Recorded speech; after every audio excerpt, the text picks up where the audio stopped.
lots of things going on. So, yeah, just yesterday, not yesterday, day before yesterday. Goodness, um, I taught an AI class at Improving. So we run this executive workshop. So it's like, Mhm. come on in, let's give you a really, really high level overview of what AI and machine learning are, and then talk about what it's good for, what it's not good for, and let's talk about challenges in your business and see what can you actually do with it. Is that in the Super same interesting. series as last time, No, as the this is historical modeling? nope. This is a completely different a different series of classes, and it has to be in person.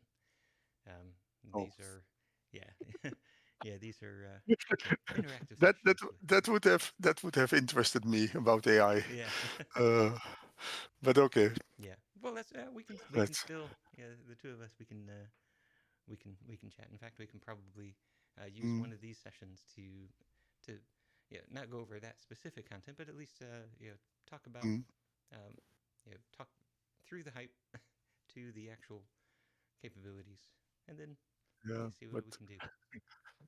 at first, I'm trying to. Let's first see that we get further with DWS. Mm-hmm. I made a little bit progress uh, Excellent. with the emphasis on a little bit, but Mm-hmm. okay, better a little bit than nothing. Yep. Um, I got into some trouble on the way, but most of the trouble I managed to solve. Let me share the screen. Yeah, that should be the virtual machine. I put it on better text readability. Um, okay, is that readable for you? It's a little bit small. Okay, and let's go there. Yeah, I think the Um, vertical is oh, the most important one. um, I don't know. Click. Is that better? Okay. Yeah, that's a bit better. Let's try to reduce the vertical a little bit more. There we go. Okay. Perhaps the horizontal a little bit more? Yeah, No, it yeah. doesn't. It doesn't. That is the perfect aspect ratio. Okay. Yeah, completely. Yes. Okay. So, I started from something that we already did last time. Mm-hmm. Apparently, these are the latest versions. Is that correct? That is correct. Yes. Okay. So one of the things I had trouble with was I used the Jinaga test.create. Mm-hmm. Consequence is that the render facts is not working. But then in the block MAUI, I found an Interesting. example where you were using the Jinaga client. Huh. Uh, Wonder I did why that would be. Okay. well. I'll have to look I into will show. that. Um, well, I can show you that. Control PC. Yeah, that's working. If you do it this way, yeah, execute it. Mm-hmm. And here I start with 3 facts. I have my supplier, Mm-hmm. I have my user, and I have a username. Yeah, for the moment, just these 3 facts. And then here, render types is always working. Mm-hmm. Always working, Oh. but if, yeah, I think it's a bug. If you only have top level facts, then you get that. Oh. If, however, I put in a successor, works fine. Ha. Okay. Okay. Okay. Yes. But also here, my supplier, you see it works fine, except that Yeah. my supplier is not shown. Right. Because that's a top level fact with no successor. Yeah. Okay. Yeah. So, Good catch. Good bug. um, so here I define some 3 suppliers. Mm-hmm. I define 3 users, and I gave them a username. Where Jan, I corrected his name. Mm-hmm. So let's run that one. Okay. And then, uh, So then we should go to, it was this one, Okay. Jinaga graphics render facts. If I do that one, Okay. it's Oh, cannot right. convert to Jinaga Okay. client. And I So do understand why yeah, that's happening. Um, yeah, so renderFacts changed from a static method that didn't need any context to an extension method. So you're actually calling the extension method there, and the first parameter is the Jinaga client. Um, and so when you did j.renderFacts, you use the just to show what's happening, put inside of the parentheses, in, put j colon or j comma. okay, Sorry, yeah, yeah, yeah, and so it yeah. So indeed yep, problem solved. yeah. I Okay, changed the API on you, so that was a breaking okay. change. So we might continue like this. No need to. Okay. So But yeah, here as we an have. extension method, that second version, j.renderFacts, is Mm, shorter and more expressive. Yeah. yeah, if I would have looked to the signature here that pops up, I should have Yep. realized. But so we have three suppliers here. Okay.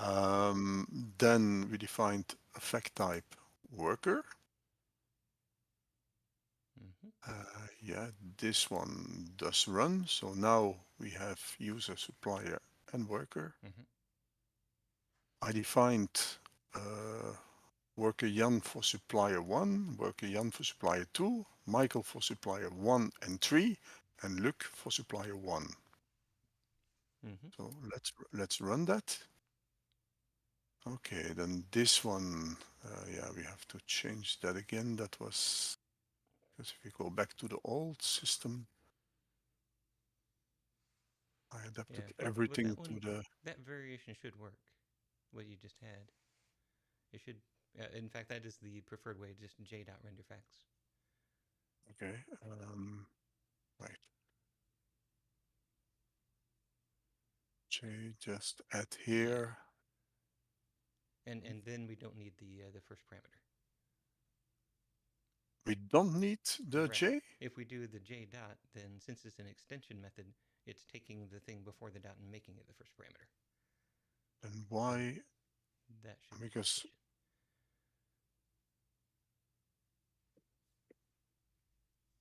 Yeah. okay, yeah.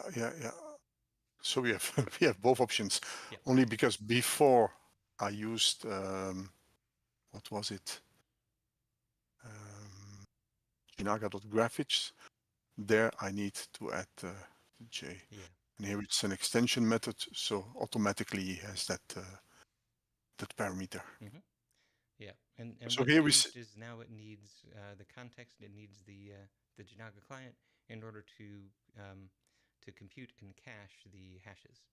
Um, so that was something that I changed in order to um, oh goodness, there was a yeah. I needed to for versioning. I needed to make sure that I included the hash inside of the fact, and so that's stored inside of the Jinaga client. So okay.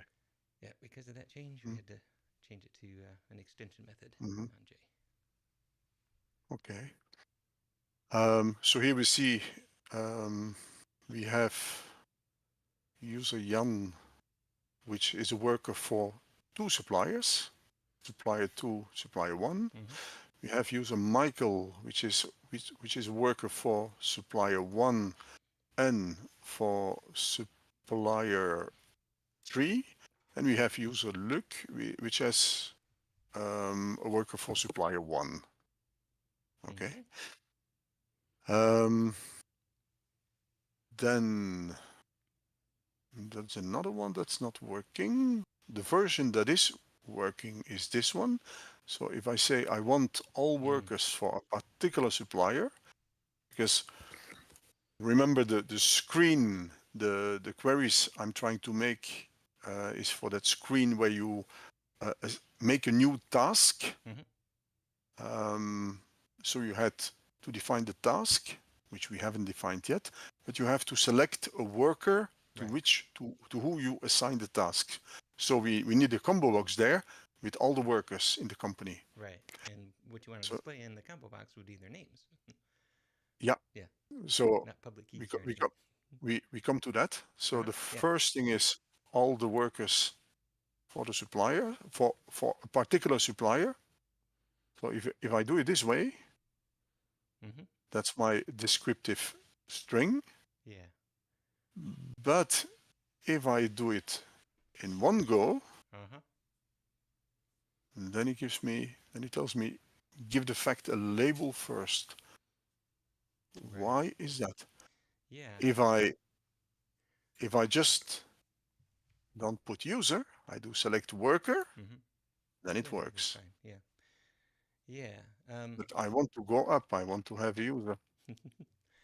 Yeah. So the uh yeah, this actually is yeah, something that I've been discovering this, yeah, from several different directions now. That so yeah, what we have here is link. People are used to link from Entity Framework, and there's certain things that you can do with link. Um, and then in order to produce a specification language in .NET, I started with specifications, and then excuse me, and then figured out what link would create those valid specifications. So yeah, what I'm learning here is that in order for people to pick this up and use it properly, they're going to need to understand what subset, what are the rules, and maybe I can even figure out a way to expand those rules. But in this specific case, Mm-hmm. what is happening is that in the um, in the specification language, so you can actually see, specification language, the factual language in that descriptive string. You Mm-hmm. can see that we have labels for givens and for unknowns. And then we've got the projection. The projection can only use those labels. Um, the projection cannot then continue to follow edges. Um, the reason being is that um, once we abstracted away from the C# type system, we don't know what that cardinality is.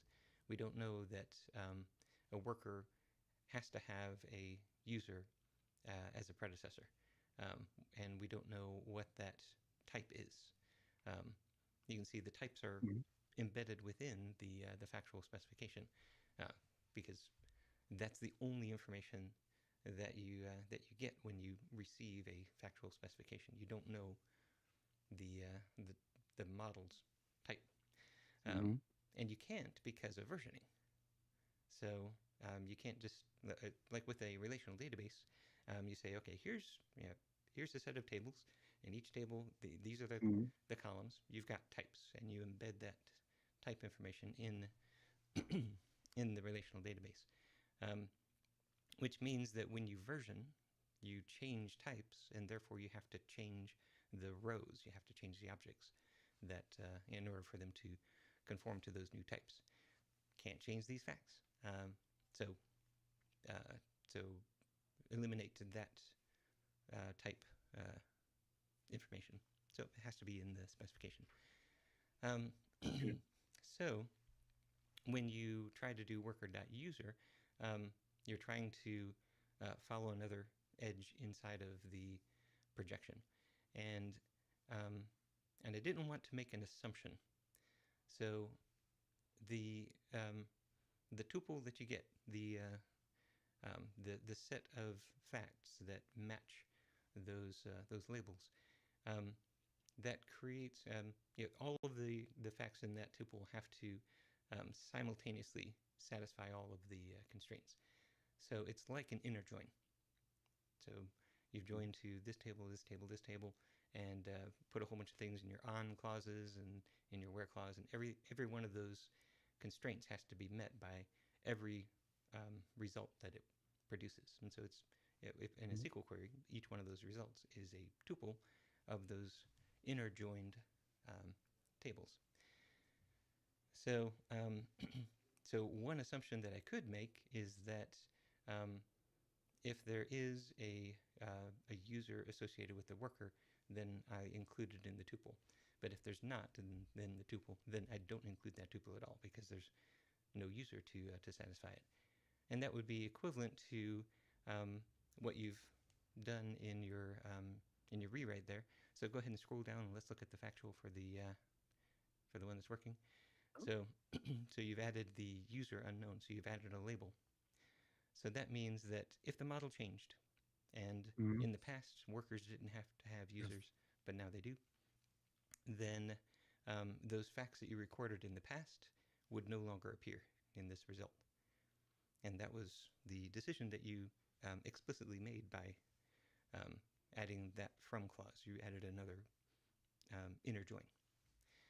But Yeah. a different solution or a different option that you could have chosen is inside of the projection. So you want the worker and then the set of users that are related to that worker. In which case it would be like an outer join. You would get Yeah. the workers. Um, so yeah, in order to rewrite this one to show that other option, you would say select new and then open close braces. So you're Wait. This, so yeah, this one was not working, but let me right, keep yeah, that yeah. one. So if we run it again, we'll see that it Um, throws the exception. Oh, okay, you're gonna make a copy like it. right, so if I just make another copy here, Mm-hmm. and so here we Yeah, just do new yeah, and then like curly this. braces. Yeah, those curly braces. Um, Yeah, okay, yeah. yeah. All right, Um, and so here you'll want the worker. So you can just type worker, comma. So that will put the worker in place. Um, yeah. and then on the next line, let's go ahead and say users equals. And so now from here we want to say from user in fact subtype user. Yeah. Like, oh, um, like users. Yeah, don't forget the dot of type. Yeah. Yeah, after the facts dot of type. Um, Yeah, there wait, you I just don't. have Oh, yeah. I see it here. Facts. yeah. So you put the dot, but you also need of type. Um, oh, yeah. Yeah, Facts of type. Yeah. yeah, Um, and it's like that. yeah. Okay. And so now you can put your where clause in there. So where user or where worker dot user equals user, either Yeah. direction is fine. Worker dot user equals user. Yeah, and then select user.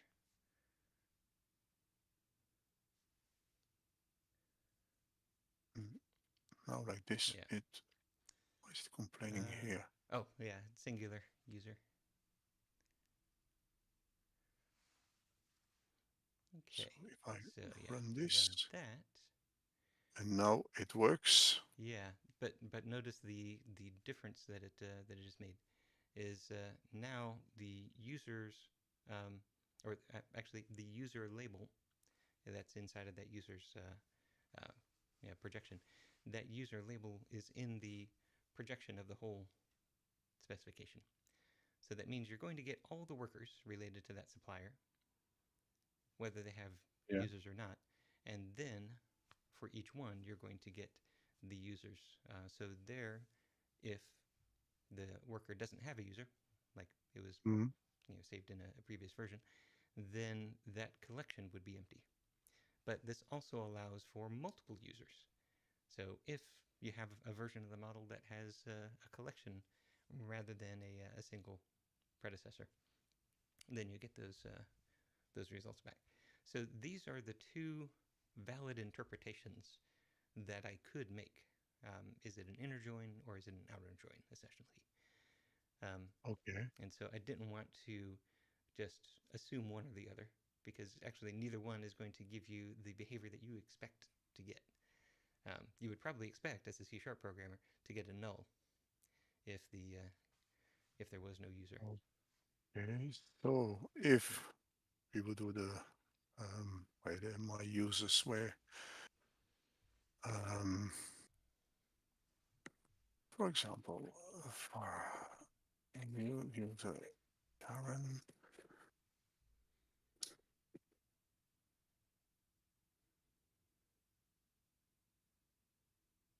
So add my daughter to the picture. Mm-hmm. Don't give her a name. Wait, let's run Yeah. that.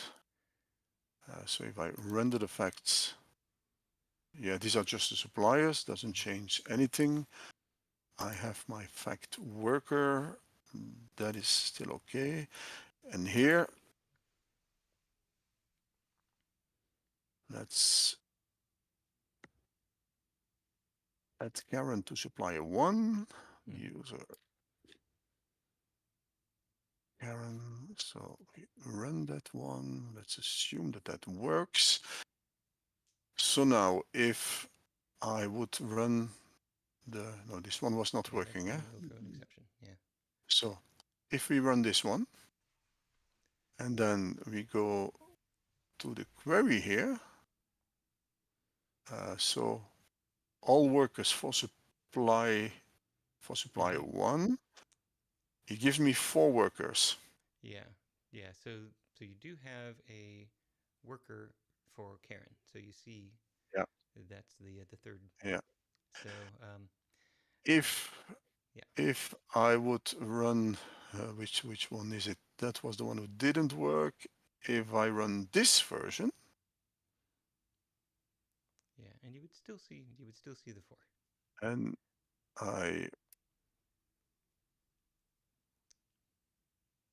Yeah. because she has And that's okay, yeah, that's because you still have created a worker with a user. Um, so it's able to satisfy all the conditions. If you had created a worker with no user, that would have been um, the thing that didn't appear. And okay, the C# type system won't allow you to do that. It's yeah, just that the Jinaga specification language doesn't know the C# types. mm-hmm, So so it doesn't know to run those, and it can't know that because the C# types exist on just one machine, and you're going to deploy this into a network of replicators that each have their own idea of what the types are, and those types mm-hmm. change over time because you're going to version this thing. And here is something funny also. Um, well, because now we have been changing so many things. Mm-hmm. Well, first let's save it. Um, so all workers for supplier one, Mm-hmm. that's correct that we have 4 people. Mm-hmm. But for supplier two, okay, here, Ah, yeah. yeah, that that's why I thought I solved that. For supplier two, there is only me, and for supplier three, there is only you. Okay. Yeah, that's correct. That's correct. And then the next step was all workers by name Mm-hmm. for a supplier. So let's run this one. Yep. That gives me, and then, for example, for supplier two, um, Hmm. oh, why is this again not working? Because before,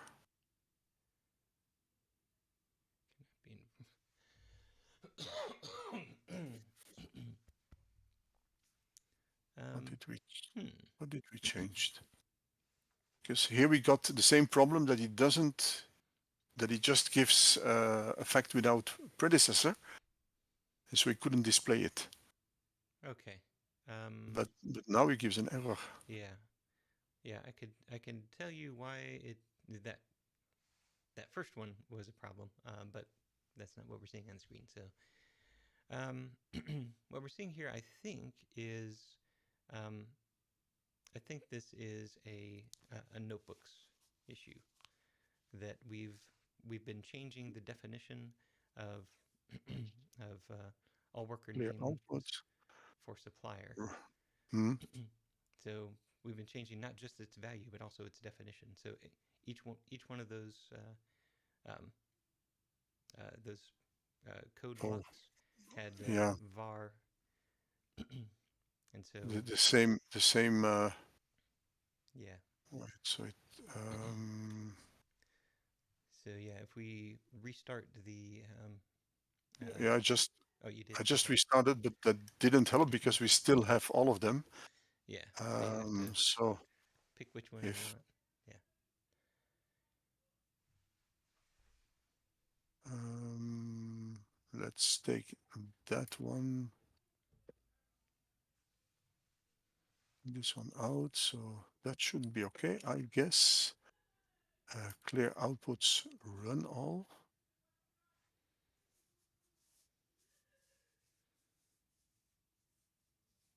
No, still Oh, getting. okay. Hmm. And Hmm. that was working before. That is interesting. I th- I think.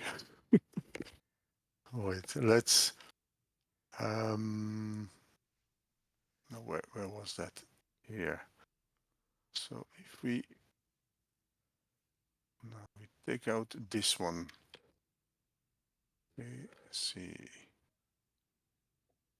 Ah, perhaps like this. And I have to run this one. And now, um, no, that cannot have any influence, eh? Yeah, that Because is a different no, specification. Yeah. yeah, that was a different specification. Um, Hmm.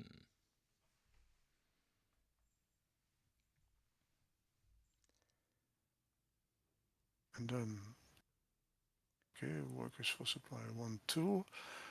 Workers by name Mm-hmm. for supplier. So why is this one? No. Yeah. Yeah, that's right. Yeah, so this is trying to infer it from all worker names for supplier, which you've only declared once. Yeah, Yeah. that is interesting. Um, so the type parameter should be um, the projection type. And so in this case, um, what you're returning is an object that has names property, and that names property is a a collection of strings. So um, so basically, the specification definition should create that as a an anonymous type. If you hover over, well, this happens in Visual Studio. I don't know if it happens in notebooks, but if you hover over all worker names for supplier, um, which you can do Um, inside of that query there. Um, yeah, here um, it's. Does it give you some type yeah. information? Yeah. It says Okay. specification global supplier. All worker names for supplier. Yeah, but it doesn't tell you what that type um, tick A is. That's the Hmm. that's the anonymous type. Um, if we could give that type a name, then um, then we might be able to make a little bit of progress. It shouldn't be necessary to do that. It should be able to infer types. But one way that we can give it a name is inside of the specification. When we said new, um, and we created this anonymous object with a names property, if instead we put a name there. Um, wait, because so that's this one Yes. in this place. Yeah. So if we put a name here, and then defined that type. So Can I just put whatever name here? yeah, let's go ahead and make up a name. So like worker names, or or maybe yeah, that'd be fine. And so then just above that, let's go ahead and declare the class worker names and give it a names property. Um, so I mean, before you declare the specification. Okay, you want to Yeah. at wait, because here we are working.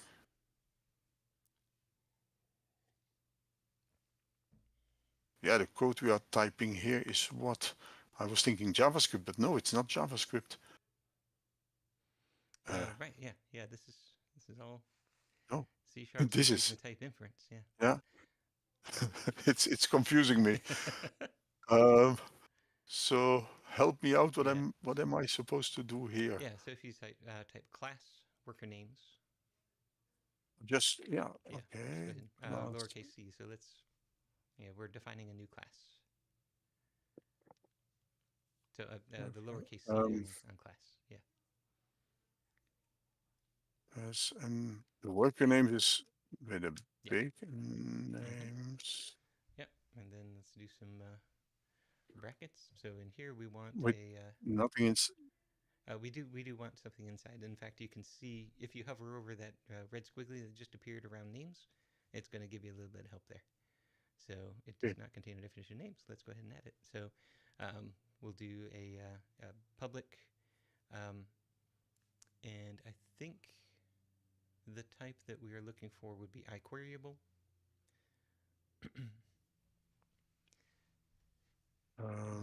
Looks like yeah, Variable, iQueryable. yeah, like this. Yep. And then Names. yeah, of string. Um, yeah. So put in yeah in print yeah string. Yeah, and then we call it names, and then we can do get set Um, to turn that into a property yeah. with the braces or yeah curly braces around it. So open brace get semicolon set semicolon close brace. Wait. Yeah, so the whole thing goes inside of curly braces. Yeah, right there. Yeah, and then you can get rid of the two parentheses. Yeah, so you're just declaring that as an auto property. No, Okay. maybe something. Why is he still giving? Maybe. I think it just has been compiling things in the wrong order as you've been typing. Go ahead and hit run and see if it cleans that up. Oh, wait a minute. There should be semicolons there. Why is it complaining about that? We Oh, are those parentheses? Yeah, make those curly braces. I think those are parentheses. here. Yes. Um, Completely confused. Okay. Okay. Yeah. So Okay. what we've just done is to define a an actual C# type for um, Yeah. for the anonymous type that it was So we are previously. using that one here, and so wait, and then we wanted to do what? We wanted to Yeah. So now have let's this query. let's just run this and see if we've now given it a little bit more type information. No, okay, that wasn't quite enough. But now let's go ahead and hover over the all worker names for supplier and see if we get a better. No, it's still tick A. Okay, so we need to. Well, yeah, it's not able to infer it. So let's put after query. Let's put the angle brackets so we can define what those types are. And it's supposed to take two types. One is the input, so let's add the angle brackets because we're going to be defining types now using generic. The types, yeah. Yep. So the first one will Yeah. be supplier. Yep. Supplier. Yep, And the and the second second, one is going to be the type of the result. So let's use worker names for that. um, like Yep. this. So now it's giving us a bit more information. Why can it not infer that type? So it's saying that it cannot confer from specification of supplier anonymous type. Well, here it's giving a little bit more information about anonymous type. Um, so it's saying iQueryable of type string names is the anonymous type. Um,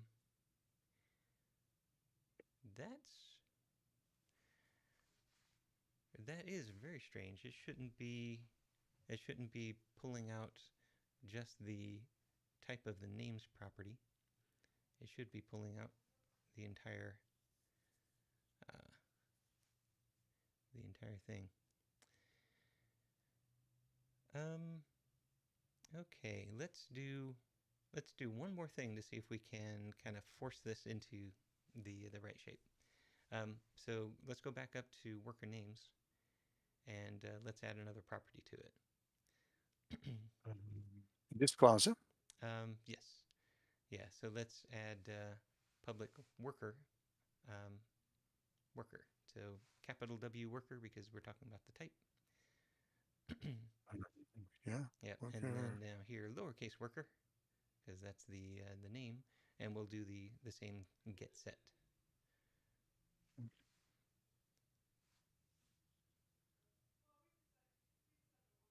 Yep. So then inside of Oh, it yeah. doesn't want Oh, that's true. Yeah, this. yeah. It doesn't need those.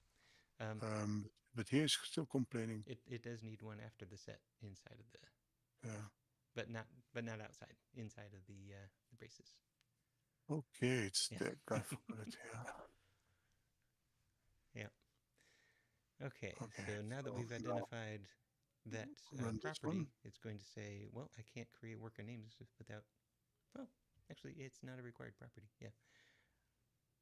But let's just give it a shot. Yeah. So if we run it, it still says that it's trying to convert iQueryable of string to. Yeah, it does not. Oh, okay, okay. Wait a minute. No, this really doesn't. Huh. Um. Okay, let's do one more step, and let's actually initialize that worker property inside of the specification. So so yeah, inside of the select new worker names, um, do a comma and then just worker.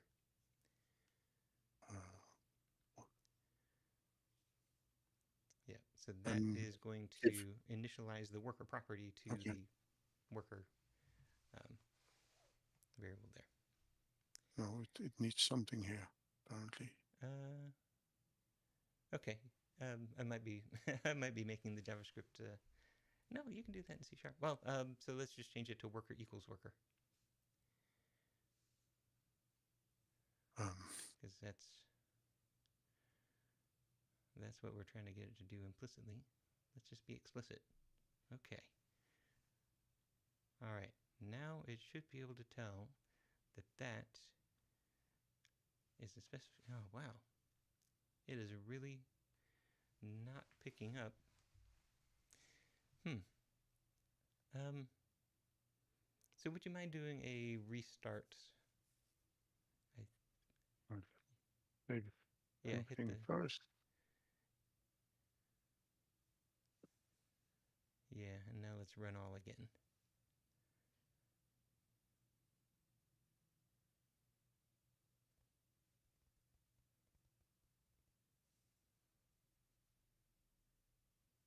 Okay. Now it just says that it doesn't exist. Okay, this might have been the problem all along. So all worker names for supplier. Did we change the... All worker name here. Ah, okay. That was the problem all along. Okay, somehow somehow the name of that variable got changed, and so we were doing all this work on this variable with the Wait, wrong name. Okay. Yeah. why So did I now you should change be it? able to. All right. All worker by. Yeah. Let's run that again. And Yeah. wait. All worker names for supplier. All workers. I know. By name. Yeah. No. It was all worker names before. Oh. And then I Okay. changed it to worker by name last minute. And I probably forgot to change that one as well. All workers by name for supplier too. Yeah. Okay. And so now if I run this one again, Mm-hmm. then it still doesn't. Oh, Okay. yes. There we go. All right. Okay. Okay. Yeah. So But yeah, um, this is telling me something about how best to learn. Um, and maybe Notebooks is not the best learning platform because it introduces some other weirdnesses that I really don't want people to have to run into. but wait, we wanted to get here the username. Yes. Supplier 2, Mm-hmm. wait. Take supplier 1. Yeah. Yeah, So there's but a we yeah there's a good reason that it's just showing you workers and not worker names. So render facts is only going to render facts. So it's going to search your object graph, find those objects that are actually facts, and then render those. But there are other things inside of that all worker names, yeah, all worker name for supplier too. There are other objects in there, namely strings. So it's not going to render facts is not going to show those. But if you just type all worker name for supplier by itself on one line without the render facts, then you'll get a different representation. okay. So in fact, you can edit the yeah just put that on a line by itself, and then you'll have to comment out Um, the other one. Yeah. So now you've got a representation of what those objects are, and if you expand, then you'll get the worker object and then the collection of names. And now we'll get all the way back to what we were trying to say about specifications. One of those collections of names is going to be empty. yeah. There it is. Mm-hmm. Yep. And indeed, I get only the last version of the name, so that's correct. Yep. But I still don't understand why render facts is not. Yeah. So yeah, when we look at the that tree that we were just expanding, um, Yeah. so what render facts is doing is it's looking at exactly that tree. So it sees, okay, we've got 4 objects in it. Let me dive into those objects. I see names is an array. Let me dive into Mm-hmm. that. Oh, that's an array of strings. I'm render facts. I don't know what to do with strings, so ignore it. And then it goes into worker. Oh, worker is a fact. I can render that. So it picks out Okay. just the facts from this tree and then puts those into a graph. So if I would um, change this back, all Yeah, work is by name for supplier. Um, yeah. and So I just, if you were to change that from select username.value to just select username, then yeah. username by itself is a fact and it would be able to render it. But that's not what you ultimately want. You want to display a string. So this is the Yeah. correct thing to do for your application. It's just render facts isn't going to help to reveal that. Okay. Yep.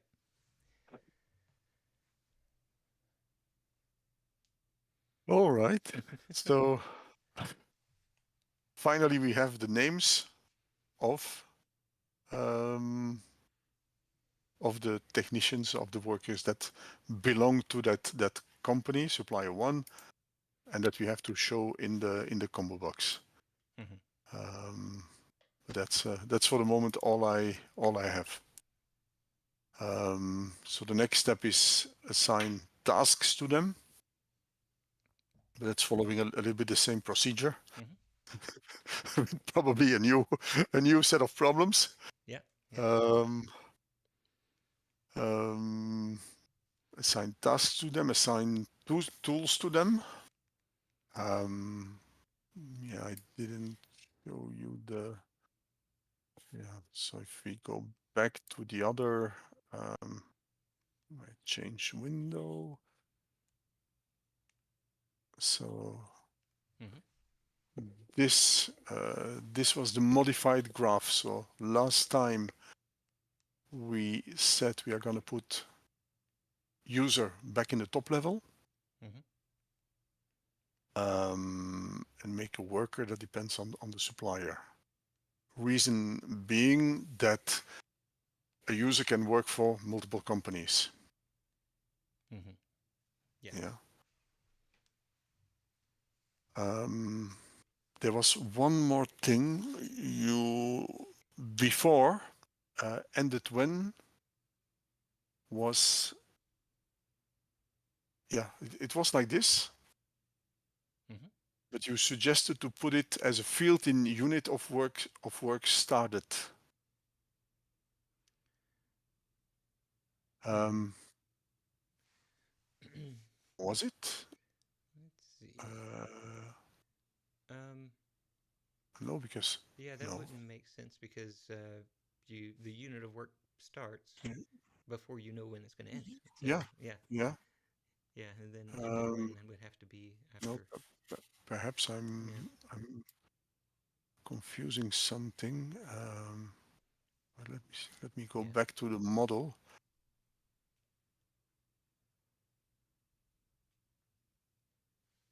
Unit. No, no, no, no. It's not that one. Um, it's the unit of work started. Yeah, and that so Mm-hmm.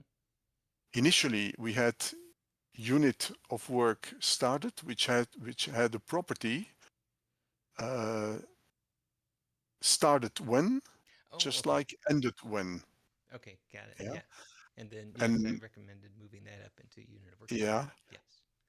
but I'm wondering, wouldn't it be better to leave it out because we might have to change that. Mm. So, for example, a technician in the field, he forgets to push the button Uh huh. Yeah. when he starts. So 5 minutes later, he says, "Oh, I forgot it." So he presses anyway. Uh huh. But so the dispatcher afterwards has to adapt that value. Yes. Yes. If it's a field of that fact, it cannot be adapted. Correct. Yes. So we will have to bring it out, I think. Mm-hmm. Yeah, I'm wondering if in this case it makes sense for it to be in both places.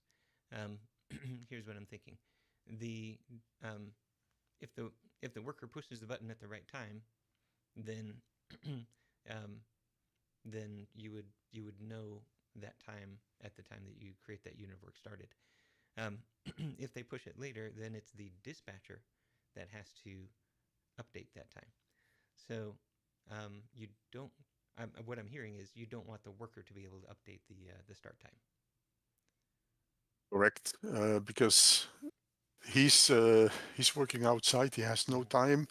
Very difficult to modify these things on just a portable phone. Yeah. Um, So over and above the user interface and the convenience factor, is there a good security reason that the user shouldn't be able to edit that time? no, No. Okay. no. So in that case, then I wouldn't put it in both places. Um, so the reason that I was thinking through that is that if you wanted to enforce that only the dispatcher could change it, then you would want to create an authorization rule on started Mm, when, um, and you would say only the dispatcher can do that. But in order to record the very first time, it's the worker that needs mm, to create that fact. So so that would be the reason for both places. But if the if you if you have no reason to disallow the worker from doing that, given that they suppose mm, that they did have an interface for it, mm, then yeah, when they push the button, you record the unit of work started and the started when. You record both those facts and get those into the model, and everything is fine. mm. So yeah, yep, I think that's the right approach. Okay. So then we will bring it, note it, bring it out again. Mm-hmm. And it was the same with unit of leaf. We did the same Mm. thing there. Okay, yeah, yep, Okay. all the same Um, reasoning. that was the little progress I made, Mm-hmm. but with a lot of little hiccups. Yeah, Um, yeah. So but I've been interviewing the members of the improving team that have worked on this Jinaga project to understand what would make Jinaga easier to learn. What documentation would you need? What other tools would you need? Um, and that's where I discovered, okay, the link subset, it's first of mm, all not documented. Okay, that's problem number one, but also probably too small. And you ran into that as well. Um, and then I think what we've seen here is the reliance on notebooks as uh, your first playground. playground. Yeah, um, that's probably incorrect because notebooks has all of these weird edge cases that come from the fact that it's mutable. You can go in, you can change the code, and you can run things out of order, Mm, and then it has to do some really strange things about unloading some types and loading in new types, um, and so maybe notebooks isn't the right experience. So, but in your opinion, what would be the how would you like to first experience writing specifications in C Sharp? well, it what we need is something very interactive like notebooks. Mm-hmm. Because yes, you go back, you change something, um, but there should be a protection, a safeguard to Yeah. avoid that we get into trouble. Mm-hmm. But that means making your own notebook. Right. Right. Um, Yeah. Which, on the one hand, I do want to avoid. That I don't want to have to do that before I can officially launch it. But on the other hand, if that's the tool that's if this is the experience that everybody's gonna get when they first learn about this, not everybody's gonna have the patience that you have, and they're not all gonna have direct access to me. So so a lot of people are gonna fail, and yeah, if that's the first launch experience, then I don't know that there's going to be a second chance. because the fact that just a typo, Mm-hmm. wrong naming gives such a difficult, and it's it's difficult to see just a character wrong or an uppercase or lowercase. Yeah. You can stare for hours to it and not see it. Mm-hmm. You don't see it. So there should be some safeguards again against it. Yeah. Yeah. And if those safeguards were in place, not only could they be safeguards against C sharp mistakes, um, but they could also be safeguards against Jinaga mistakes. So writing a specification, for example, that referenced a predecessor inside of the select. So um, that was the exception that you ran into. It was Mhm. like, the exception tells me, this thing is not labeled. I don't actually know what that means because that's not a concept that's in link. that's a concept that's in factual. Yeah. Um, so yeah, I yeah. On the one hand, I could try to improve that exception and use a word that would actually lead somebody to do the right thing in LINQ, but um, I don't know that there is such a word, such a phrase that would make you say, "Oh, I need to have another from clause." Um, but something that knew those limitations while you were typing and could give you a red squiggly, you'd say, "Okay, this isn't going to compile to factual, and here's why, and here's the suggestion of how you might change it." Um, that that could be an incredible learning tool. Yeah, but how to like the wrong naming? Um, Mm-hmm. how can you how can you catch it? Yeah. Um, Yeah, with the wrong you, naming, if instead of notebooks you were using unit tests, um, then the wrong naming thing that would have been caught because that was a C# thing, mm, and with unit tests you have to compile the whole project in order to run the unit test again, and so everything is discarded. mm, It's like restarting the kernel and running all every single time. Um, which means that you couldn't do the thing that you were doing with experiments, like let me try this one, let me try this one, mm, without creating a whole new unit test. Okay, now in this scope, I'm going to change just this part, but still have the test set up and everything. So there's that whole testing discipline that that mm, I know a lot of C# developers don't have, and so that's that's why unit tests were my first experience with writing specifications, but that's maybe not everybody's best first experience, but it would at least avoid that problem. mm. Yeah, it's that's another thing. Not everybody uses unit tests. Mm-hmm. Um, hmm. And writing a kind of preprocessor Mm-hmm. that that does what C# does. Catching all the problems inside the code is Yeah. almost not possible. Yeah. Fortunately, Roslyn does give us the language as a service, so Mm, um, so I could write something that calls the Roslyn compiler and gets information, um, and then displays that information. So it's possible to create an IDE just using Roslyn without doing all the work for language parsing. But still, creating an IDE that's not easy work. yeah. Hmm. Maybe maybe there's an open source project or maybe something that I could license um, that is an IDE, so it does that part for you, and then allows me to plug things in. Um, maybe An Visual Studio extension in Code. VS Code. Yeah, Yeah. yeah. Maybe An that's extension in VS Code. yeah. Okay. Hmm. Okay. Yeah. Let me think down that path. See if I can, at the very first, have an extension of VS Code that lets you create a playground that's maybe behind the scenes a unit test, but you don't have to see all of the unit test stuff. You don't know that you're unit testing. Um, Mm, so, um, so then every time you push the button, it's running the whole thing. It's compiling the whole thing. It's mm, discarding the old one, starting again.